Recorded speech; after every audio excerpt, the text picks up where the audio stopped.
My new book, Enough as I Am, is finally here and it's available on Amazon. This is a healing workbook for anyone navigating people-pleasing, guilt, or self-abandonment. It's filled with practical tools to help you build boundaries and reclaim your self-worth. And I've also created a companion 365-day journal called Enough as I Grow, with daily prompts to guide you through your healing journey one day at a time. Enough as I Am and Enough as I Grow are both available on Amazon. The links are in the show notes. And without further ado, here's today's episode. Today's episode is all about something you probably haven't thought much about, your face. And I don't mean in the do I have spinach in my teeth kind of way, but in the sense that your face actually holds clues to how you communicate, connect, and even repeat patterns in your relationships. We're diving into the fascinating world of facial intelligence, how our features can act like a mirror, showing us not just who we are, but how we show up for others. And if you've ever struggled with people-pleasing, conflict, or feeling like you lose yourself in relationships, this conversation is going to give you a whole new perspective on those patterns, where they come from, and how to shift them. So stick around, because by the end, you'll have a powerful new tool to understand yourself more deeply, and maybe even spot the keys to connection and conflict resolution right in your own reflection. So grab yourself a cup of coffee, have a seat, and stick with us. This is going to be a good one. Welcome to The Codependent Doctor, a podcast where we unpack the messy, beautiful journey of healing from codependency. If you're burned out from people-pleasing, stuck in unhealthy patterns, or just tired of putting yourself last, you're in the right place. I'm Dr. Angela Downey, a family doctor and fellow codependent, and I'm here to help you reconnect to your authentic self, one honest conversation at a time. Here we go. Hello to all my wonderful podcast listeners, and welcome to the 58th episode of The Codependent Doctor. I'm your host, Dr. Angela Downey, a family doctor and fellow codependent who's here to help us untangle our patterns, heal our hearts, and reclaim our peace. For today's episode, we have a guest with us. Michelle Butt is a facial intelligence expert and founder of Face Talk.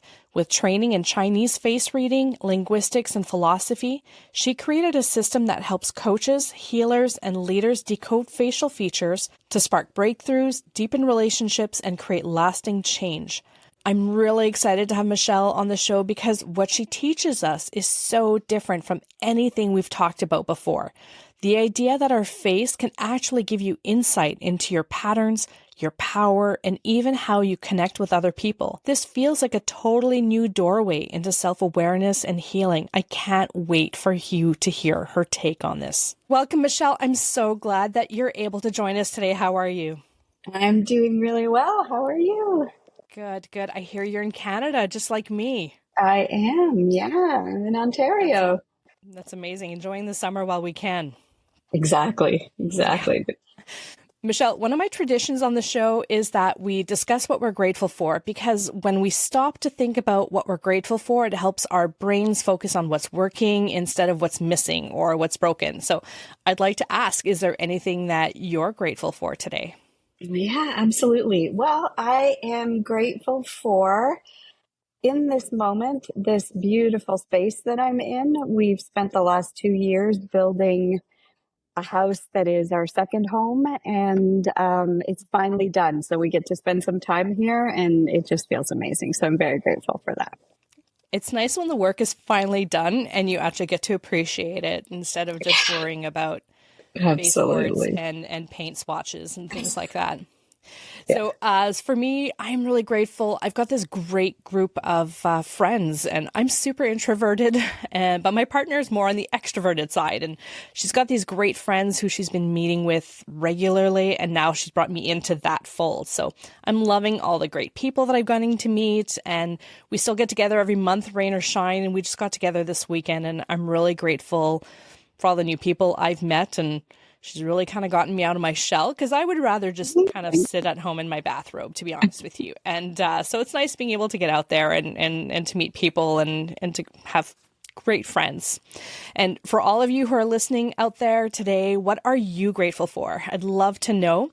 You can reach me on Facebook at The Codependent Doctor or Instagram at Dr. Angela Downey. So Michelle, I'd like to start with your story. How did you first get introduced to Chinese face reading and communication science? And what inspired you to blend those into what you now call facial intelligence? That's a great place to start. I left corporate management for a few years to have a bunch of kids. And when I was deciding to go back to work, I wanted to go into that leadership, mentorship space, but not go back to the corporate grind. So I did a bunch of NLP and coaching courses and thought, okay, I'm going to be a coach because people came to me anyway. And as I started to have that journey of coaching, at the same time, things weren't necessarily working in my marriage. So I thought, okay, there's got to be something that I can do better around seeing what people want me to know, but aren't able to tell me, because I was working with clients and they would come back session after session and kind of still be in the same place. And I'm like, we're not getting to it. And I have all these great tools that I was trained with and paid for, and they're not working. So I went on a search to try and find the thing that would work for me. And I happened upon a book on Chinese face reading, picked it up, took it home, read it from cover to cover. And then I thought, oh my God, there's something to this, but it's a little ancient. It's a little woo woo. I don't know if this is going to work. And then a client walked into my office who'd been struggling with anxiety and a whole bunch of things. And I just took one look at her face. And I said to her, we're going to do something different today. I'm going to tell you what your face is telling me, because I think this is the actual root of your problem. And she had this nose that said everything about the anxiety and everything about the way that she was doing her life. And from there, actually able to figure out the problem, which maybe we can chat about later as we talk more about this work. But that started a whole change in her life. She changed careers. She started a new job. She started working for herself. She wrote a book. She had a couple of kids, met the love of her life, and all because she finally knew who she was and how she could do life according to her design as opposed to haphazardly. And that made me say, okay, there's something to this, but we're not living in ancient China. So how do we modernize the work to meet modern day problems?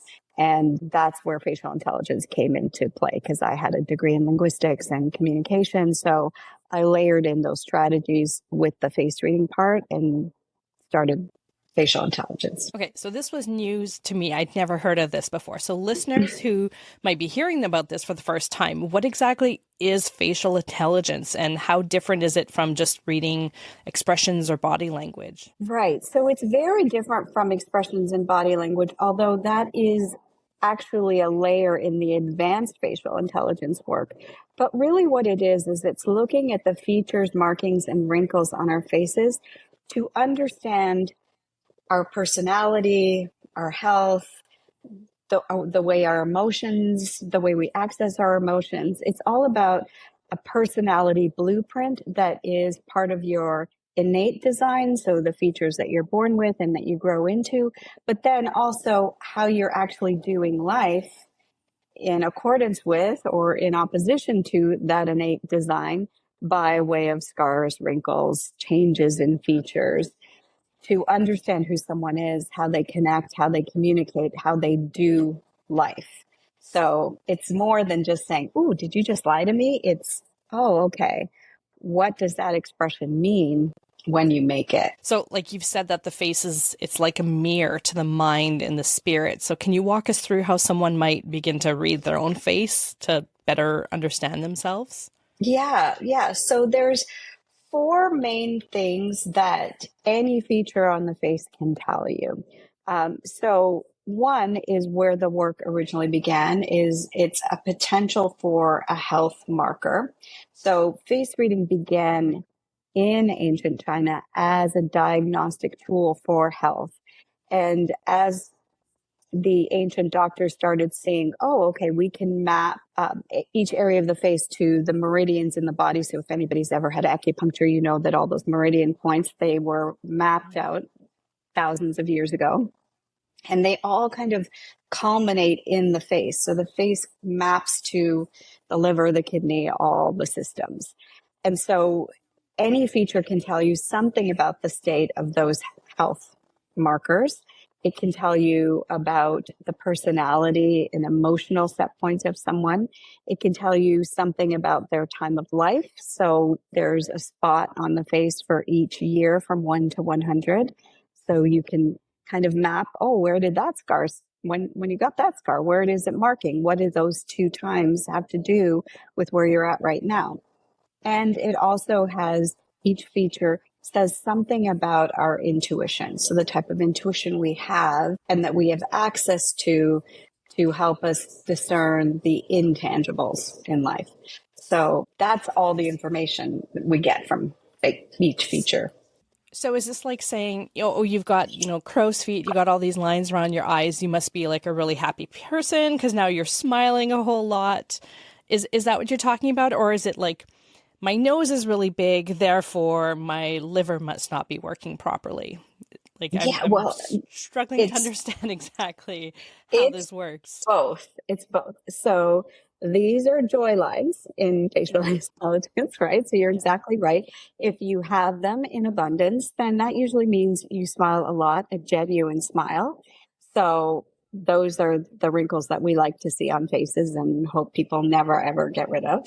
But it also speaks to like the nose. So for example, in that example I gave with my client, a prominent nose is one of the features that speaks to how much of a perfectionist we are, how much we pay attention to detail, how much control we need, with the intention of paying attention to all those little things because we want to create beautiful experiences for other people. The intuition that's associated with that is a strong sense of spatial energy. So in her case, or do you want, go ahead, ask the question. No, I was going to say, like, isn't this just the nose that I was born with? It can be, yes, but that nose that you're born with says something about how you do the world from the perspective of how much you pay attention to detail, how much perfectionism comes into play in all the things you do. Whether you're here to create beautiful experiences for people or you're here to nurture and hug them, because those are 2 very different things, even though they both mean that someone may have a beautiful experience in your presence. The nose will indicate how perfect you make it, so how it looks and feels, and the hug will indicate how you touch somebody's. I suddenly feel the need to hide my nose. Yeah, no, you have a beautiful nose. Thank you. Yeah. So by my nose, can you tell that I'm like a people pleaser and a perfectionist and a bit of a control freak? Are you able to see that? Is that what you're saying that you are? Yeah, I can be, for sure. Yeah, well, you know what? I'm not seeing that coming from your nose necessarily. Your nose says to me that you care about the experience people have with you. So it's about the experience that people have with you, not necessarily that the environment is perfect. It's like, okay, am I touching their heart? And I think if you are a perfectionist, it's not coming from the same energy. It's coming from a different place. So this is what the features will tell us. Perfectionism from the place of a nose, which is part of the royal archetype, is about making sure that the energy feels right so that people walk into a room and they can feel it. And it's also about the person who owns the nose being in control of the energy so that they can take a full breath in the room and feel really good and safe. And whereas perfectionism, if you describe yourself as a perfectionist and you don't have lots of royal features, then potentially it's coming from a different motivator. And that's kind of the beauty of the work, is figuring out the motivators by way of the face.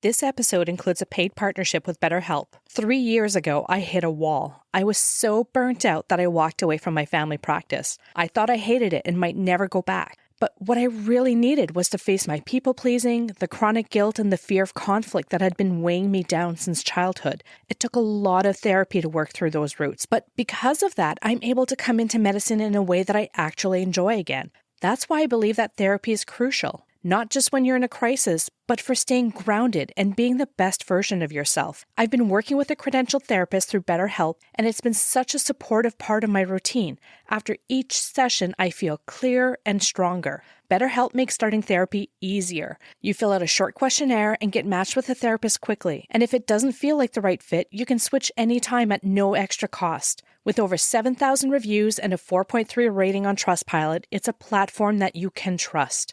Click the link in my show notes, betterhelp.com/Dr. Downey to get 10% off your first month. Yeah, no, there's a lot of information. So it's not just clear cut. This is your nose. This is your personality type. There's a lot of other information that comes into play when trying to figure out what's happening. Right, because we all have noses, but we have it on different faces. So each nose means something, but it's unique in the way it's combined with all the other features on each face. So a lot of my listeners, they struggle with people pleasing, overgiving, and losing themselves in relationships, as I did for a very long time. How can understanding your own face or even noticing features in other people, how can that help create healthier conditions for us? So I think it's important to understand first what your face says, and then when you know how to read a face, then you can see what other people's faces are saying about their experience and their experience with you. But I think that each of us can be a people pleaser or stay in relationships that don't serve us for different reasons based on our faces. So if we were to use your face as an example, if you're okay with that. Please do. I'm afraid to ask, but yes, I'm super curious. Okay. So the way that we read a face typically is I will look at first, what's the thing that's just kind of blinking at me, like giving me this blinking light saying, hey, look at me. I've got something to tell you about this person. So one of the first things I notice about you is that beautiful curly hair and the bright, sparkly eyes. So those two features in and of themselves fall under the archetype of the captivator. And one of the things that the captivator struggles with is an interesting thing, because you were saying, oh, I'm so introverted. I don't like to go out. Mm-hmm. But part of that is because a captivator feels everything. They feel people. They are the empaths. So I know we use empath a lot as a buzzword, but captivators, so curly hair, bright, sparkly eyes, really are true empaths. They feel with their heart and they feel the emotions of other people. So even though they're meant to be out there, because captivators are supposed to be in the spotlight, they may shy away from the spotlight because of the empathic overwhelm of being around a lot of people. And so when you can feel people and you feel that they're sad, you feel that they're upset, as a heart-centered being with all that captivator energy, you're going to want to help them. You're going to want to do something for them. And so then you end up pleasing them and depleting yourself when you don't know how to have those boundaries of, okay, this isn't mine. It's not mine to take. It's not mine to carry. It belongs to them. But they're letting that you can feel it. Learn to feel it and say, okay, I feel that emotion from you. I don't need to take it from you. I'm just here to recognize it and see you. I'm not the purpose catalyst to your healing all the time. And so that can cause codependency because of your face. Just those two features is probably a big key to that. Now, people who aren't captivators can also be codependent based on their other features. The other thing that I see is that you have this beautiful, nice, round, full face, which is very much a nurturer. And so nurturers, that's one of the archetypes, they are the ones who take care of other people. So not from the heart-centered space, but from that kind of mother energy space where I make sure all your needs are met. I feed you, and I make sure your clothes are out, and I make sure so the taking care of. And often nurturers can overgive, not receive enough. And then when they don't get the feedback they need to reassure them that they are giving enough, they will do more and more and more. Yeah. And Mm. and lose confidence in themselves because they're like, well, this person still isn't happy, and I'm cooking for them and I'm cleaning for them and I'm doing all these things and they're still not happy. Must be me, because that's the mentality and the programming of a nurturer. So when you understand that, then you can be like, okay, I don't have to overgive, or all the other strategies that come with now recognizing who you are and how you do the world, that your face is trying to help you understand every time you look in the mirror. Yeah, you've hit the nail right on the head. Like, anyone who's listened to my podcast knows I don't like to cook or clean, but there are many other ways that I tend to nurture and kind of overgive. But that's interesting that you could say that just from curly hair, sparkly eyes, and a round face. Yeah, yeah. And Yeah. and I think that's the thing too.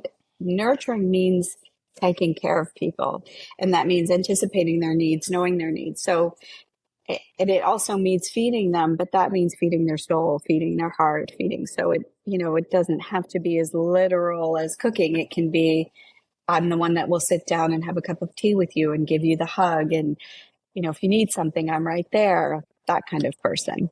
Very cool. I love that. And yeah, feel free to tell me anything about my face. I'm pretty open on the podcast, so I Okay, appreciate good. that. So you mentioned that when we were talking earlier, you mentioned that there was one feature that's especially important when it comes to connection and conflict resolution. Can you share what that is and how we can use that knowledge every day? Yeah, absolutely. So the one that I think is most important for that, and that I use it because it's easy to recognize, and um, although like with my glasses, it's harder to see today, but are the eyebrows. So one of the things that the eyebrows reveal to us is what type of a decision maker somebody is. So depending on the shape and the thickness of the eyebrows, you can discern what people take into account when they're making a decision. So for example, my eyebrows are pretty straight. So for the most part, I look at things from a logical perspective. So eyebrows are about confidence and logic and strategy and all of those things. So when I'm making a decision, for the most part, it has to make sense to me first. So give me the ABCs, do it in a direct linear way. And if it works in my brain, then I will say yes. Now you have slightly more rounded eyebrows, and I know we manipulate our eyebrows. So you kind of you look for the natural shape, but then you also take into account, if you change the shape, how that is influencing your innate decision-making positioning. But assuming that's your innate shape, rounded, then that means that although you value logic, because the eyebrows are about logic, you take a people-centered approach to your decision-making.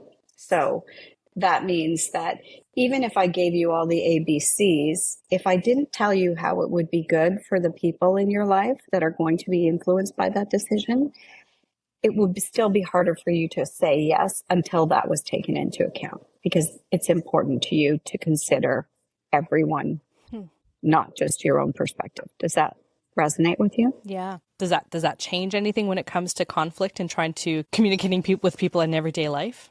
Yes, I think it does, because often conflict leads from a miscommunication and then a misunderstanding. So if I just say to you, hey, Angela, we need to go to the grocery and do this and do this and do this. Okay, are you coming? And everything makes sense. It's all in a line. And you're like, wait, no, I'm not sure. Then I can be like, well, what's so hard about that? And we can start a big discussion around it, because I'm thinking, I just told you that we're going to get all these things done and it's only going to take an hour. And you're thinking, but what about the puppy that's going to be left alone for? And so I didn't take that into account. And so then you're thinking, but you're not seeing all the things that are outside of that list. So, and then there's the peaky kind of eyebrows, the ones like the Kardashians have with almost like an upside down V. Those people, especially if they're naturally shaped that way, they're really quick decision makers. So they can make a decision on the fly.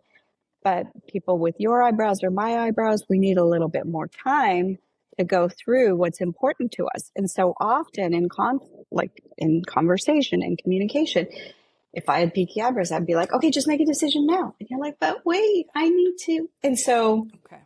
then if I have peaky eyebrows and you have rounded eyebrows, I need to know, I need to give you a little bit more time and talk about the people because I've already made up my mind, but you don't think that way and you don't work that way. So you're saying it just kind of helps you understand where the other person's coming from and what their natural tendencies and decision making are. Right. And what they need from you in order to get on board with you. Because often then when we don't meet the needs of the other person in a way that honors who they are, then they are less apt to want to honor what we want. And then it just becomes a battle of wills or a battle of dominance or control as opposed to a coming together of understanding. I have one eyebrow that's different than the other. One goes up higher than the other. So I have to kind of like push my eyebrows down on one side, lift them up on the other so that they're a little bit more even. And I don't know. Sometimes I wonder if that just makes me look like I'm questioning things. I don't know if that means anything. What side is the one that's higher? So it's the one on the left side is higher than the right. Right. So in facial intelligence, the left side of our face is about our private life, our personal life, and the right side of our face is about our public life. So if that eyebrow is higher on the left, which is your private life, then what that says to me, so the positioning of the eyebrows can sometimes will indicate that perfectionism kind of royal aspect that you may have. So that eyebrow says in your personal life, you have high standards. You really care about the experiences that other people have with you, that you hold yourself to high standards and you hold other people to high standards. And you really want to create those beautiful experiences for the people who are closer to you. It's more important necessarily than in your public life. In your public life, you can be less rigid, a little bit more open because your private life has higher stakes for you. Yeah, I agree. I didn't know if there was any significance to that, but you're very correct in what you've said. Oh, that's great. Thank you for validating that for me. And the thing is too, this may come from experiences over time. Like you were saying, like, oh, maybe you raise that one eyebrow more as part of the experiences that you've had. So if you are one who didn't hold your standards in previous relationships because of that captivator nature and stuff that made you give in to other people more, now looking in the mirror, you see that higher eyebrow every day. So your system is saying, hey, remember, we've got really high standards in our personal relationships. We're not going to allow that to happen anymore. And so your face has molded into a way that when you look in the mirror, the unconscious face reader in you is saying, oh yeah, this is really important in our private life. We don't want to get to that place where we feel the way we used to feel. Very interesting. I don't think I'll ever be able to look at my eyebrows the same way. That's my intention. That's great. Thank you for that. So in codependency, people often feel stuck repeating the same relationship dynamics. So how can facial intelligence help someone recognize those patterns and begin to shift them? Yeah, well, I think we've talked a little bit about it by using you as a beautiful model and reference. So thank you for that. But I think part of it is when you begin to know who you are and you know how your faces map to the behaviors of the archetypes, then you know, okay, as a nurturer, for example, my intention is to give and support and take care of other people. When I get out of balance, I'm over giving and I'm over supporting. And then I lose confidence. So I have to learn how to not let that happen, because that is the way I lose my power. And part of that is then knowing, okay, when a nurturer energy is depleted, what fills that cup back up? It's things like reassurance and gratitude and being able to ask for help. It's knowing that some things your partner might not be able to give to you, but you might be able to get elsewhere. So, for example, if a nurturer is with a partner that is very captivator, so I'm only using those because we can see that in your face. So that captivator may need all the attention because oftentimes an out of balance captivator will either be the complete introvert or the one who sucks all the energy out of the room because it always has to be about them. And so that nurturer may not get the attention they need from the captivator because the captivator will always turn something around and make it about them. So if you said, oh, I'm really tired. You're tired. Well, I'm tired too. And, it'll always turn around. So where do you go? Then okay, I may love my partner, but I don't get that from them. So I'll go to my best friend and say, I just need to have a cup of tea and talk about my day. Is that okay? And get the filling of their cup in the appropriate place without asking the partner to change or resenting them until they're able to be healed enough to see you as well. So knowing who you are by way of your face allows you to take some power back in knowing what signs of depletion really are. And that's just one strategy, but how to use the right strategies to fill you back up to the best energetic version of yourself. At the beginning of the interview, you mentioned that you had a patient who came in, she had severe anxiety. And I think it was the nose that you looked at and you thought, we need to kind of take a different direction. So what was it about that person and the nose that kind of made you change directions and focus on something else? And how did you go about doing that? Yeah. So one of the tools that I was taught in my coaching practice was that you just keep asking the same question to the client. You keep saying, how is that a problem? And how is that a problem? And how is that a problem? Until they eventually come to an answer that is a universal core wound for everybody. And that just didn't seem to be working. So I was like, well, why isn't this working? And then when I started reading these face reading books and started studying with a mentor, when that client walked into my office, what I noticed was that she had a very royal nose. So it's a prominent nose, but it also had a little bump in it. It was perfect for her face. But what that nose meant was that she was very royal. And part of the characteristics of the royal archetype are being really detail oriented, wanting to create beautiful experiences for other people, being perfectionistic, everything looking perfect on the outside, but like the junk drawer in the house, it's a mess on the inside. That was who she was. And what she worked at was that she was a hairstylist in a very busy, very high standard salon. So here she is doing all of these things, but feeling very anxious at the end of the day and feeling like she couldn't do enough. Well, the other side of a royal is an extremely sensitive intuition. So it's an environmental sensitivity. So being able to walk into a room and just feel the space, knowing if, the plant over there has been moved 5 millimeters by somebody else overnight, knowing how everything feels all the time. And that is a gift of a royal because that allows them to create a beautiful experience energetically. But it can be so overwhelming, especially when you're touching people or people are coming and going and the whole thing all day long is about perfectionism and energy, and people are relying on you to feel good all the time just by the nature of, they come in looking one way and they want to leave feeling. So her big problem was the energetic overwhelm of her job and of her own desire to be as perfect as she could be as a royal. So once I got that, because that's what her nose said, then she was able to say, oh my God, that is how I feel. Like I walk into the space and I automatically feel drained and I didn't even know what that was all about.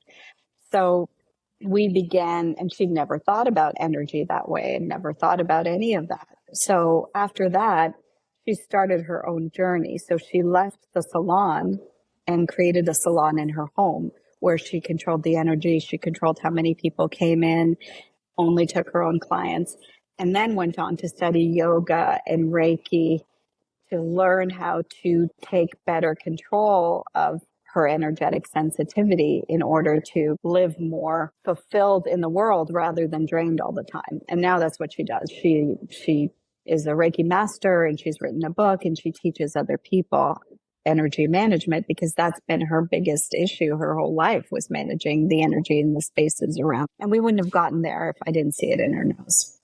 And out of all the people that you've worked with, is this like the most powerful transformation story that you've experienced? I think that is one that's very memorable to me, because that was the moment when I realized, okay, this work is important.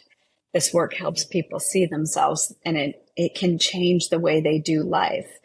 But I think most recently, I had a client who came to me and she just said, you know what, I'm just doing this because I saw you do a talk once, and I think I'm done. Like, I think there's nothing left for me in life. Like, I'm done. She was like, my kids are grown. She was divorced, had enough money to live the rest of her life without doing anything. And she was just, I think I'm done. And like suicidal done, or just or ready to that, sit on the and couch? Yes, that, or it's okay if I died tomorrow. It would be okay.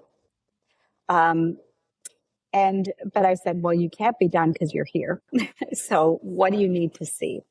And what she was really done with was identifying with all the things in her past that weren't allowing her to find the next great thing in her life. And so, one of her things on her face that we saw, or that I saw, was she had this, I don't know if people, I don't have it, but a line here. Have you ever seen that, where people have a line there? I don't know if you just kind of at the bridge of the nose between the eyes. Yeah. And it was really prominent. And that often indicates, so I talk about three things, right? It can indicate potential stomach issues, because it's part of the nurture meridians. It can indicate a break with life, a big life change at the end of the 30s into the 40s, or it can indicate mother issues. It's often the first indicator of issues with mother issues. And she had digestive issues. She got divorced shortly after her 40s, and huge mother issues in her life that were, now that she was no longer, like, she was an empty nester in essence. Both of her children had gone on and started living their own lives. Those mother issues really came to the surface because she couldn't transmute that into her own mothering journey, which helped her to say, okay, well, I'm being a good mother. I'm being a better mother than my mom. Now she had to deal with what had driven her whole life as an adult, which was I'm not my mom, to, okay, then who am I now? And that's what we began to work through. And she found her own way, and she's an incredible intuitive channeler, which she was not putting out into the world. And so we still work together today, and she's so different. Like, if you saw her face from then to now, like 18 months ago, the changes are incredible. And, the changes in her face are a byproduct of the work she's done, because now her face must reflect to her who she really is inside, not the parts that she didn't want to see anymore. When you say that there's been a change in her face, that line at the bridge of the nose between the eyes is still there, or is it there? Gone? It's there. It's less. So sometimes they disappear, but it's definitely less, which means that, I often say that the face is telling the story of you. So that trauma with her mother will always be part of her story, but it doesn't have to be the one that's blinking all the time at you and the first thing you see. So it's definitely gone down. And she hasn't seen her mother in, I don't know, 10 years. And she's taking a trip to go see her mother because her mother lives in New Zealand and she lives here in Canada in the fall. And I suspect, ooh, and I'm getting goosebumps. So I suspect that that will be the culminating of the healing. And her face will be different again when she comes back from. So instead of racing to get Botox to fix some of these lines on your face, maybe we should just be getting more curious as to what our face is trying to tell us and maybe work on that instead. Yeah. And, or at least know what it is that you're doing when you Botox, what you're erasing, what lesson, what warning, because, for me, we're living longer. And so, of course, that means that we have more time to make the expressions that create the wrinkles because wrinkles come from when we do our facial movements. And so in the living of the longer, the more you make the same expression, the more that's going to carve that line into your face. And it's part of how you respond in your life. So if you take away the ability to see the response, it doesn't mean you're not making the response. It just means your face can't reflect it to you, which is almost worse because then you can't see the evidence of either the behavior that's really good for you, like smiling, or the behavior that says, hey, I need to ask for some help because I'm always overgiving here. And if you understand what you're doing and then you Botox it, then at least you can be like, all right, I know that I don't want to see my overgiving. I want to still hide from that. I'm not ready to fix it internally. So for somebody who's hiding these like deep 11s with Botox, you just need to remember that they were there and make sure someone knows. If I go to see you, I need to let you know that they were there before.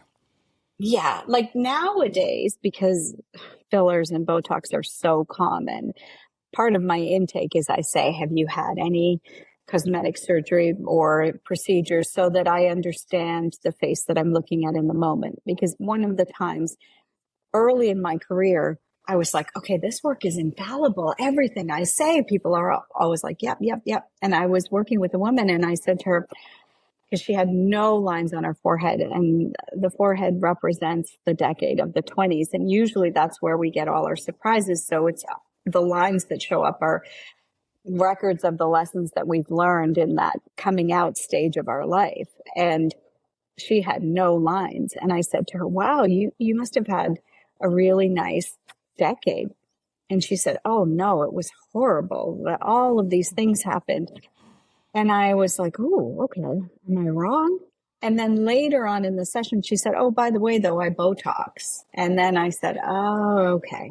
So you can only read what you see, but also knowing these things, it's a way to talk to people about, oh, okay, well, all of a sudden now you're bumping up against that same issue that you had when you were 20 and you're getting more and more of that. Well, maybe it's because you can't see the lesson in the mirror anymore. So your system's saying, oh, what? We need to hit some betrayal again because we didn't learn those betrayal lessons well enough.